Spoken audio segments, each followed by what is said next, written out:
Raynald Gauthier est né le 9 juin 1942 dans Saint-François-d'Assise, un quartier ouvrier de Trois-Rivières-Ouest. Luc Gauthier, le père de Raynald, est machiniste soudeur pour la Shawinigan Water and Power. Sa mère, Marie-Laure Durocher, encourage fortement ses enfants à réussir à l'école. Les parents exigeaient deux choses de leurs enfants, qu'ils fassent des études supérieures et qu'ils apprennent la musique.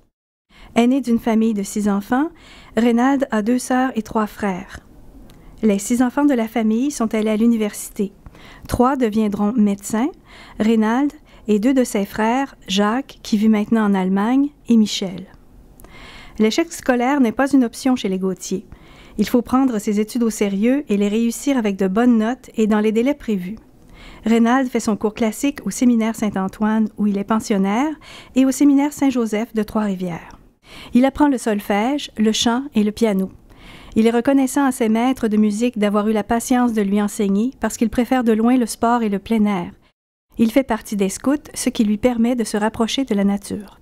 Pendant ses études au séminaire Saint-Antoine, plus tard au séminaire de Trois-Rivières et même à l'université, Raynald fait partie des équipes de hockey, de baseball et de football. Intéressé par la radio, Raynald travaille à la fin du cours classique à la salle des nouvelles de CJTR, un poste AM de Trois-Rivières. Il se déplace à motocyclette pour son travail de responsable des nouvelles et fait des reportages en direct les week-ends. Plus tard, en 1964, quand les Beatles donneront un concert à Montréal, Raynald y assistera aux premières loges grâce à sa carte de presse. Il s'adonne aussi à la danse folklorique dans l'ordre de bon temps de la Mauricie, une activité qu'il poursuivra à l'Université Laval. L'été de ses 16 ans, il trouve un emploi à la voirie provinciale, non sans effort. Après plusieurs visites au directeur, Raynald essuie autant de refus, le directeur le juge trop jeune pour ce travail. Il décide d'aller voir le député de sa circonscription, qui n'est nul autre que Maurice Duplessis. Raynald se pointe un matin à son bureau de comté, sans rendez-vous, et demande s'il peut attendre pour voir M. Duplessis. Après plusieurs heures, il est reçu et convainc son député, qui est aussi le premier ministre de l'époque, qu'il est apte à faire le travail. Maurice Duplessis lui remet une lettre qui lui permettra de commencer le lundi suivant. À 16 ans, déjà intéressé par l'aviation, Raynald décide de participer à un concours littéraire lancé par l'Aviation royale canadienne et la Trans-Canada Airlines, maintenant Air Canada, à l'occasion des 35 ans de l'Aviation royale canadienne et des 50 ans de l'aviation civile. Son article relatant l'histoire et les mérites de l'aviation canadienne lui vaut le premier prix, un vol au-dessus de Trois-Rivières en Arrow CF-105, un chasseur conçu et construit par des Canadiens chez Avro Canada et qui a effectué son premier vol cette année-là en 1958. Peu de gens auront eu la chance de voler à bord de cet appareil. Ce projet de chasseur, repris par l'Aviation royale canadienne, est abandonné l'année suivante. L'année de Philo 2, où les étudiants du cours classique participent à la traditionnelle prise de ruban, Raynald hésite entre 3 professions, ingénieur, pharmacien ou médecin. Étonnamment, le journalisme ne fait pas partie de ses choix. Il va voir son conseiller spirituel, qui est aussi son prof en sciences, pour confirmer son choix pour le génie électrique. Son professeur lui fait remarquer qu'il est sociable, près des gens, et qu'il n'aurait pas de contact privilégié avec eux en génie ni en pharmacie. En médecine, toutefois, ses habiletés interpersonnelles seraient mieux mises à profit. Il suivra donc ce conseil et s'inscrira en médecine à l'Université Laval, dont la faculté de médecine dans le tout nouveau pavillon Ferdinand Vendry est affiliée à Trois-Rivières. L'université, c'est une autre paire de manches. Habituellement premier de classe, il étudie avec d'autres premiers de classe et la barre est plus haute. Raynald obtient d'excellentes notes et trouve tout de même le temps de poursuivre ses activités parascolaires. Il devient ainsi membre de la troupe de danse folklorique de l'Université Laval. Il fera aussi de la radio étudiante et animera, entre autres, une émission de jazz sur l'heure du midi. Animé à la radio étudiante le fait connaître dans la communauté universitaire. On lui demande alors de représenter l'Université Laval à l'Union générale des étudiants du Québec. C'est là qu'il fait ses premières armes en syndicalisme. L'UGEC, un mouvement qui a duré de 1964 à 1969, réunit l'Université Laval, l'Université de Montréal et l'Université de Sherbrooke. Bernard Landry en est le président et cofondateur. Au début de ses études en médecine, Raynald travaille l'été à la Shawinigan Water and Power, à la même usine que son père. Il y travaille quelques années, mais trouve ensuite un stage en laboratoire à l'hôpital Saint-Joseph de Trois-Rivières, là même où il fera son internat. À l'internat, il est le seul interne à ne pas être marié. Il accepte donc de prendre les gardes de ses collègues, ce qui lui donne une bonne expérience en obstétrique et dans les autres soins courants. Pendant ses stages, il fait des tours de garde à l'urgence, des consultations et des visites de patients hospitalisés. Ces nombreuses gardes à l'hôpital lui auront sans doute permis de faire connaissance avec sa future conjointe, Louisette Bournival, aussi originaire de Trois-Rivières. Louisette est infirmière, enseignante à l'école de nursing et bachelière en administration du nursing. Au moment de leur rencontre, elle est hospitalière sur l'étage, un rôle attribué habituellement à des infirmières beaucoup plus âgées. Reynald a l'intention d'installer sa pratique à Trois-Rivières. Un ami généraliste qui exerce depuis 7 ans part se spécialiser à Toronto et est prêt à lui laisser sa clientèle. L'assurance maladie n'existant pas encore, c'est un véritable cadeau que de ne pas avoir à passer des années à se monter une clientèle, comme c'était le cas à l'époque. Il accepte de se joindre à la clinique de son collègue sur la rue La Violette. Reynald obtient son permis d'exercice en 1968 à l'âge de 26 ans et commence aussitôt à pratiquer. À sa première journée, il voit 32 patients. Le docteur Gauthier réserve ses matinées aux petites chirurgies. Comme l'hôpital est en pénurie d'anesthésistes, ses stages en anesthésie lui permettront de dépanner pendant 2 ans. Il fait aussi de l'obstétrique. Il commence ses journées très tôt, sans savoir quand elles finiront, et effectue des visites à domicile après 16 heures de consultation. Un soir, à sa clinique, à 1 heure du matin, il voit une dernière patiente qui attendait toujours. Cette dernière lui dit « Docteur, en rentrant chez moi ce soir, je ne sais pas si mon mari va me croire quand je vais lui dire que je sors de chez le médecin. » Reynald et Louisette se marient en septembre 1968. Le couple fera un court voyage de noces dans le nord de Montréal. Louisette continuera à l'hôpital Saint-Joseph jusqu'en 1972 et quittera son travail pour s'occuper des enfants. En plus de leur fils aîné, François, né en 1969, la famille s'agrandit avec des jumeaux, Éric et Marie-Claude, nés en 1972. 1968 est aussi l'année où Reynald participe pour la première fois à l'Assemblée générale annuelle de l'AMOM sous la présidence du Dr Gérald Méran, un bâtisseur de la Fédération et cofondateur de l'Association de la Mauricie, une des 4 premières associations de la FMOQ. Le Dr Méran remarque les nombreuses interventions du Dr Gauthier pendant l'Assemblée et au moment des élections, il propose le Dr Gauthier au poste de secrétaire en lui disant « Vous parlez beaucoup, on va voir si vous écrivez aussi bien ». Reynald accepte et est élu. En 1969, il assiste à son premier conseil de la Fédération sous la présidence du Dr Gérard Hamel. Il aura le privilège de connaître par la suite tous les présidents de la Fédération.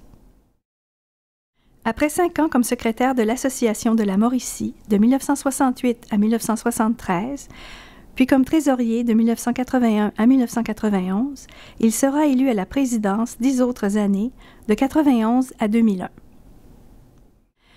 Il sera l'un des rares présidents d'association à continuer son engagement syndical après sa présidence en 2001, puisqu'il sera à nouveau trésorier jusqu'à ce qu'il se retire en 2014, après presque 40 ans, une longue activité syndicale ponctuée d'une seule interruption de 1974 à 1981. Il se voit forcé de quitter l'exécutif en raison d'augmentation de sa clientèle et de son implication dans le soin hospitalier à l'hôpital Saint-Joseph de Trois-Rivières, où il occupa différents postes, comme chef de médecine, comme chef de l'urgence, en plus de pratiquer la médecine générale dans cet hôpital, l'obstétrique, les soins intensifs, ainsi que l'urgence. Alors, il était toujours présent, même à la suite de sa présidence qu'il m'avait cédé en 2000. Et Reynald est resté à l'exécutif de l'association et il avait un rôle, j'oserais dire, d'homme sage, là. Il savait conseiller parfois de notre association lorsque les situations étaient un petit peu plus complexes, un peu plus serrées.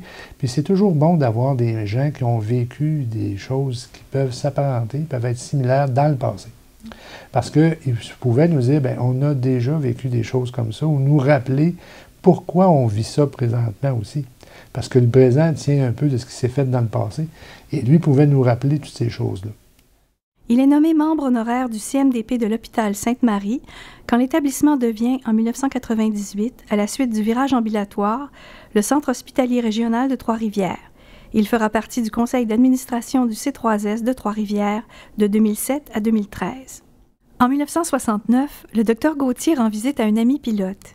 Il l'accompagne en vol et la sensation de liberté lui donne la piqûre. De plus, le fait d'être dans les airs lui permet de voir les choses différemment, de ramener les aléas de l'existence à leur juste proportion. Il s'inscrit à l'Aéroclub Saint-Maurice à Trois-Rivières et obtient sa licence en 1971. Il fera partie pendant 3 ans du comité des directeurs de l'Aéroclub de 1973 à 1976. En 1989, Raynald achète son premier avion qu'il gardera 11 ans et qu'il utilise pour ses loisirs. Il s'en servira aussi pour remplacer des collègues médecins qui se déplacent en avion pour leur travail et qui souhaitent prendre des vacances. Il aura eu en tout 2 avions. En 1973, le Dr Gauthier accepte de devenir médecin responsable en santé au travail des centres hospitaliers Saint-Joseph et Cook. Il est alors approché par le directeur du personnel de Kruger qui lui offre le poste de responsable du service de santé dans ses usines, ce qu'il fera pendant 10 ans jusqu'en 1983. Il y retourne en 2007 et y travaille toujours. Au début des années 80, Louisette reprend son travail d'infirmière auprès de son mari en médecine du travail, notamment chez Kruger, puisque les enfants ont grandi. On voit ici l'aîné, François, au centre, avec son frère Éric et sa sœur Marie-Claude, les jumeaux. En 1980, Raynald décide d'étudier à temps partiel en 2e cycle en santé au travail à l'Université Laval. Dans sa classe, il est le seul à exercer ce travail depuis 25 ans. Il obtient son diplôme en 1983. Il concentre alors ses activités en santé au travail au département de santé communautaire, au CLSC et à la Régie régionale de la santé comme médecin conseil. La prévention est l'aspect de la médecine industrielle qu'il privilégie. Il agit entre autres comme consultant responsable du retrait préventif, un programme qui en est alors à ses débuts et qu'il faut structurer.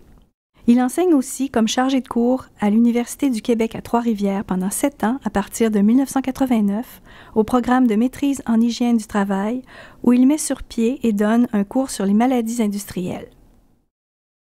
Plusieurs autres sociétés ont fait appel à ses services en santé au travail. La Société d'énergie de la baie James, Abitibi Consolidated, Ferranti Packard, Post Canada, pour ne nommer que les principales. Il rencontre les employés à la clinique, qui a déménagé sur la rue Royale, au centre-ville de Trois-Rivières. Depuis 1986, le Dr Gauthier est médecin examinateur agréé pour l'Aviation civile du Canada, un travail qui lui permet de combiner ses 2 passions. En 1990, il accède à la présidence de l'Association de la Mauricie. Il est très convaincant pour mobiliser ses membres. En période de contestation, les médecins de la Mauricie se déplacent en grand nombre pour soutenir l'ensemble des médecins omnipraticiens du Québec. Le Dr Gauthier est très actif dans l'organisation de la contestation. Par exemple, en 1998, pendant la journée d'études, et en 2002, à la marche des blouses blanches contre la loi 114. Pendant sa présidence, il est membre, puis président du comité des finances de 1995 à 1998 et membre du comité de contestation en 2000. Après sa présidence à la MOM, il devient responsable de la contestation de 2009 à 2012 et membre du comité d'implication et de mobilisation syndicale de 2012 à 2014. Le docteur Gauthier avait établi une pyramide de communication avec les moyens de l'époque. On sait qu'à un moment donné, on a eu des courriels et toutes ces choses-là, mais à l'époque, c'était des pyramides téléphoniques. Et ça, il s'était toujours fait un point d'honneur d'avoir ces piliers dans chacune des sous-régions de la Mauricie. Et quand le docteur Gauthier donnait un mot d'ordre, effectivement, Mauricie, ça se mobilisait. Mais ça allait avec son charisme, avec ce qui l'inspirait aux troupes en Mauricie. Quand le docteur, puis c'est quelqu'un qui n'était pas quelqu'un qui parlait fort nécessairement, là. Raynald était quelqu'un qui n'avait pas besoin de lever le ton pour se faire comprendre, mais il était surtout un bon communicateur, un très bon communicateur, et il était souvent ponctué de petites figures de style un peu rigolotes, là, mais qui savaient bien introduire dans la conversation, puis qui était un argument qui lui servait à convaincre ses troupes et à les mobiliser. Alors, il y avait un bon talent de mobilisateur comme président de l'association. La présidence du Dr Gauthier à la MOM, de 1990 à 2001, a coïncidé avec une période sombre pour la Mauricie en ce qui a trait aux effectifs médicaux. Une pénurie critique de médecins afflige la région. Jusque-là, l'hôpital Saint-Joseph de Trois-Rivières recevait plusieurs internes provenant de l'Université Laval. Chaque année, bon nombre d'entre eux s'établissaient dans la région. Or, au milieu des années 70, l'Université du Québec à Trois-Rivières n'a évidemment pas de faculté de médecine et l'Université Laval change sa politique d'internat et n'envoie plus ses finissants en Mauricie. Même les nouveaux médecins originaires de la Mauricie n'y reviennent pas, les jeunes ne voulant pas s'installer dans une région où les effectifs sont insuffisants et les conditions et les horaires plus difficiles. Le Dr Gauthier ne se gêne pas pour sensibiliser ses collègues de la FMOQ à la situation. Il fait des représentations auprès des instances politiques et des hôpitaux de sa région et de l'Université Laval et propose des solutions. Ses interventions aux réunions de la MOM ainsi qu'à la FMOQ ont toujours été réfléchies, le plus souvent écrites et exprimées dans le respect des individus. Ces remarques ont contribué très souvent à faire avancer les débats. Le déficit zéro en 1998, avec le contingentement resserré en médecine et les départs anticipés à la retraite, aura pour effet d'empirer la situation en Mauricie.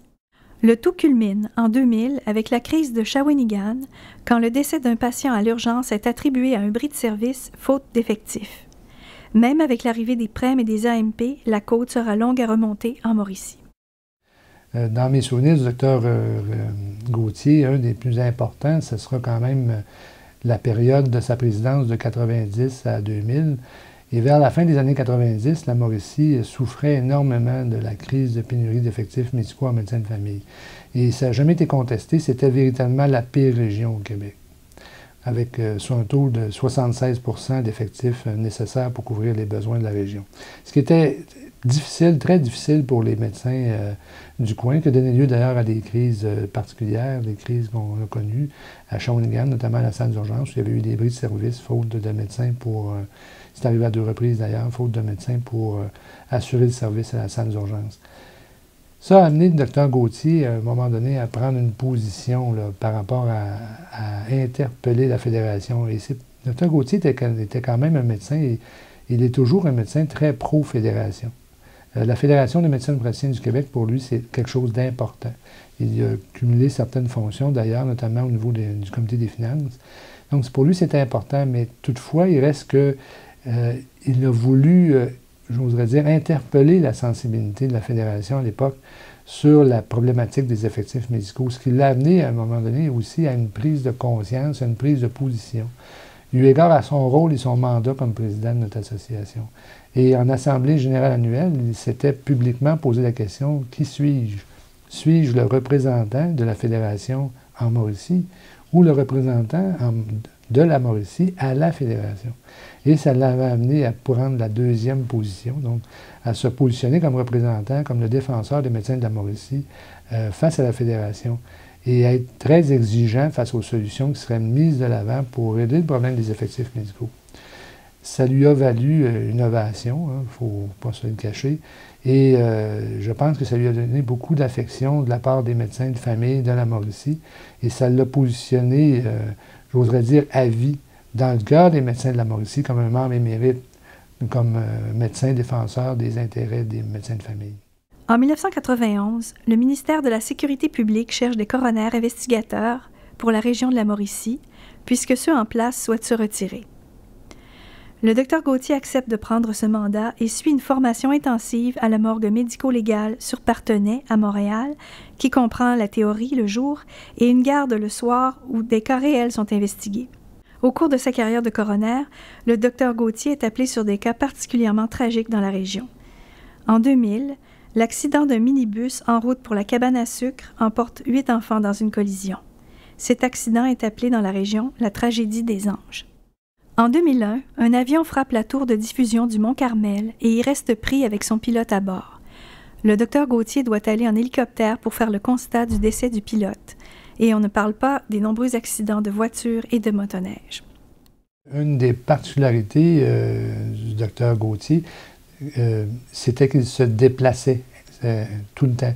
Je ne dis pas que les coroners ne le font pas de façon générale, mais lui tout particulièrement, quelles que soient les heures où il était interpellé, il se rendait sur les lieux.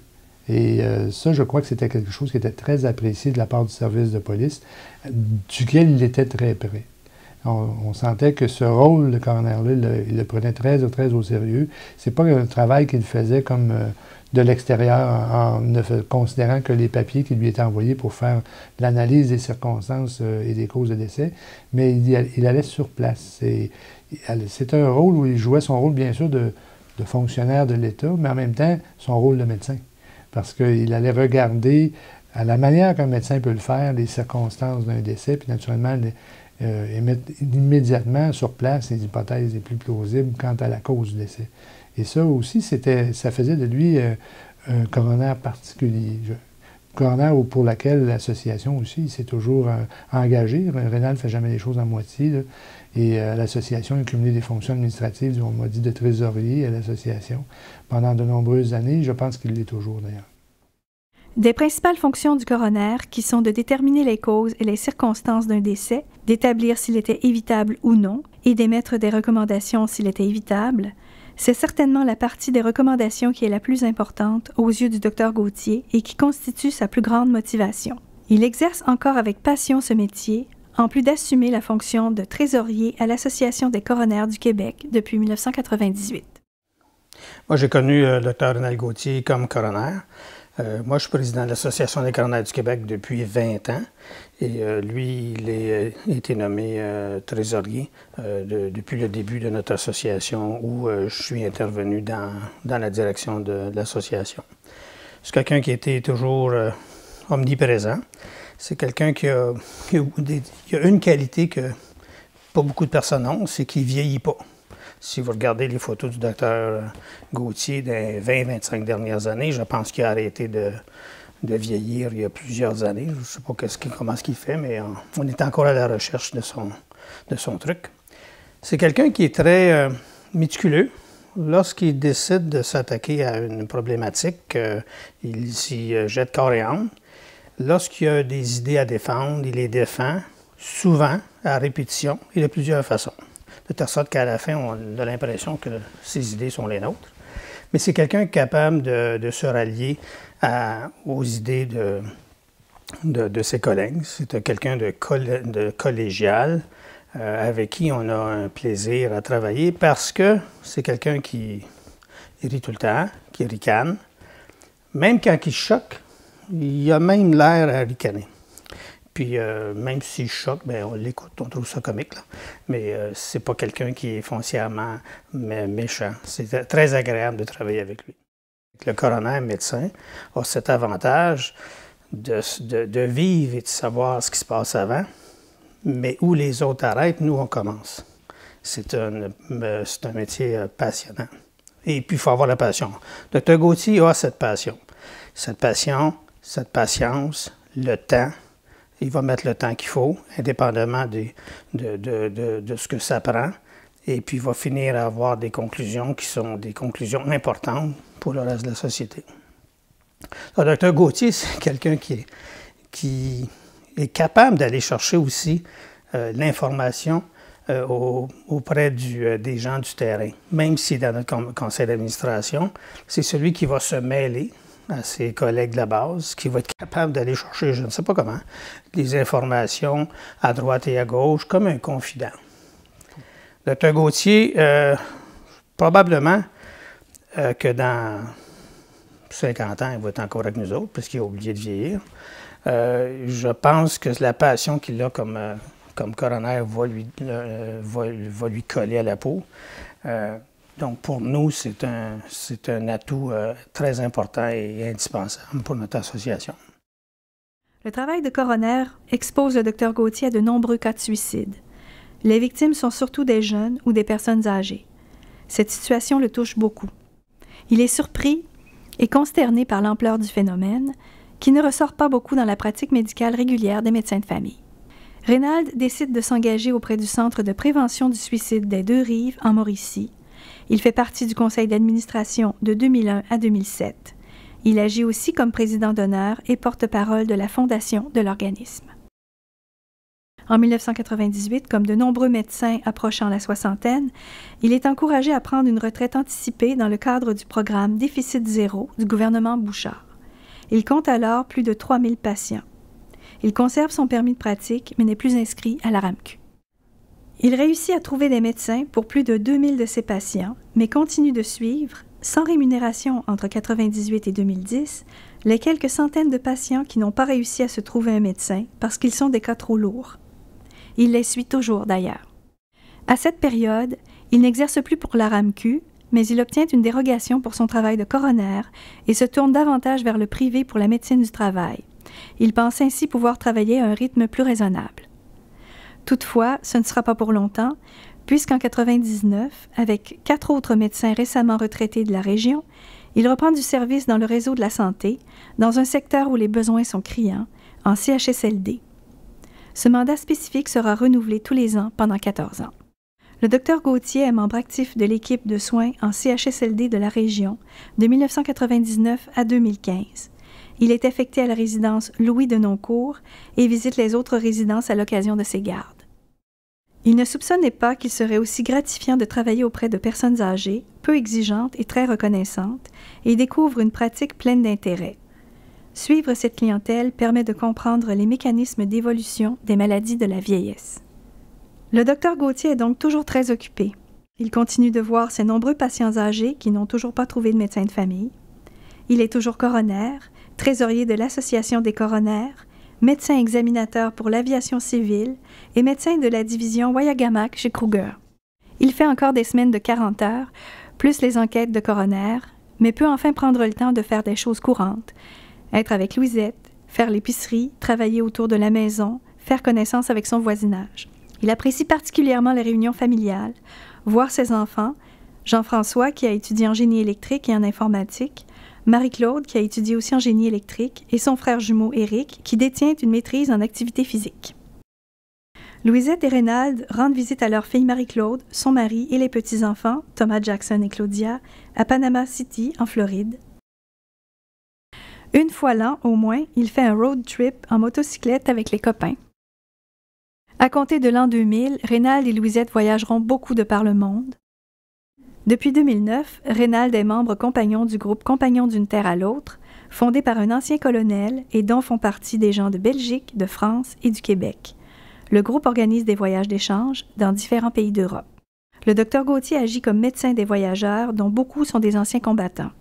Cela lui vaut la médaille de reconnaissance pour service à la Légion canadienne, filiale 35. En 2013, ses services à la communauté lui vaudront aussi d'être parmi les têtes d'affiche du Nouvelliste, en collaboration avec Radio-Canada Mauricie. Toujours en 2013, il reçoit la médaille du Jubilé d'argent de la Reine, remise par le lieutenant-gouverneur du Québec. Comme Reynald Gauthier l'a bien démontré, s'investir et s'intéresser a été la clé d'une carrière passionnante et valorisante. Le temps ne compte plus quand on aime ses patients et que l'on travaille dans un bel esprit d'équipe. Aujourd'hui, il avoue avoir consacré une partie importante de sa vie à son travail, ainsi qu'aux activités médico-administratives et syndicales. Mais il ne regrette rien parce qu'il a aimé ses patients et ses collègues et que ces derniers le lui ont bien rendu. Comme syndicaliste, je pense qu'il avait une vision très vaste des omnipraticiens. Et il faut comprendre que dans les années 70, l'omnipraticien avait peu de place dans les CH. Et durant les années qui ont suivi, Reynald a travaillé énormément pour développer le rôle des omnipraticiens dans la plupart des activités médicales qu'on connaît aujourd'hui. De sorte que dans les hôpitaux aujourd'hui, l'omnipraticien est partout, à tel point que maintenant on passe une loi pour limiter leur accès. Vous avez des omnipraticiens qui font de l'urgence, mais qui font du palliatif, qui font de la gériatrie, qui font de l'obstétrique, de sorte que les omnipraticiens maintenant sont présents même dans le communautaire, dans la médecine du travail. Je pense que c'est un peu grâce à un médecin comme le Dr Gauthier si aujourd'hui les omnis sont devenus indispensables dans la dispensation des soins de santé au Québec. C'est une des raisons pourquoi on doit, je pense, reconnaître tout ce qu'il a fait.